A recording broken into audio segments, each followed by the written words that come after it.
નમસ્કાર, સત્યમેવ જયતે લાઈવ ન્યૂઝમાં આપનું સ્વાગત છે। ગુજરાતી સાહિત્યના મહાન સર્જક અને કવિ વીર નર્મદની જન્મજયંતિ નિમિત્તે વડોદરા મહાનગરપાલિકા દ્વારા પુષ્પાંજલિ કાર્યક્રમ યોજાયો હતો।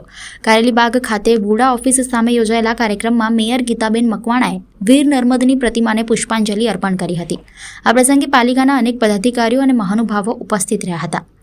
વીર નર્મદની જન્મજયંતિ નિમિત્તે વડોદરા મહાનગરપાલિકા દ્વારા વિશેષ પુષ્પાંજલિ કાર્યક્રમનું આયોજન કરવામાં આવ્યું હતું। કારેલીબાગ ખાતે બુડા ઓફિસ સામે યોજાયેલા કાર્યક્રમમાં મેયર ગીતાબેન મકવાણાના હસ્તે વીર નર્મદની પ્રતિમાને પુષ્પાંજલિ અર્પણ કરવામાં આવી હતી।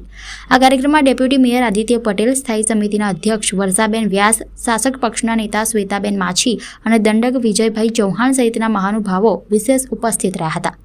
ગુજરાતી ભાષા અને સાહિત્યના વિકાસમાં વીર નર્મદનું મહત્વપૂર્ણ યોગદાન રહ્યું છે।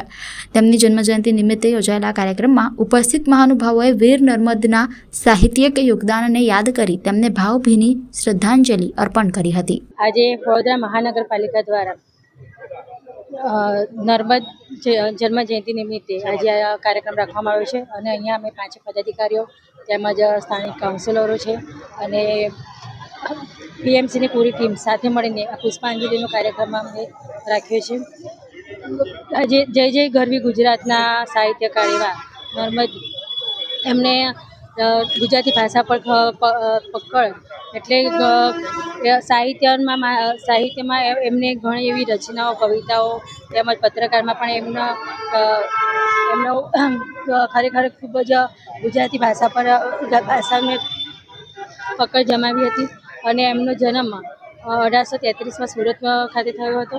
તેમને સાહિત્યની સાથે સાથે એમને રાષ્ટ્રપ્રેમી પણ હતા અને એમને જે રીતે સમાજ સુધારા માટે પણ એમની વિચારધારણાઓ હતી અને એમના કવિના માધ્યમથી, સાહિત્યના માધ્યમથી મહિલા સશક્તિકરણ તેમજ વિધવાના પૂર્ણ વિવાહ અને આમાં પણ એમને ખૂબ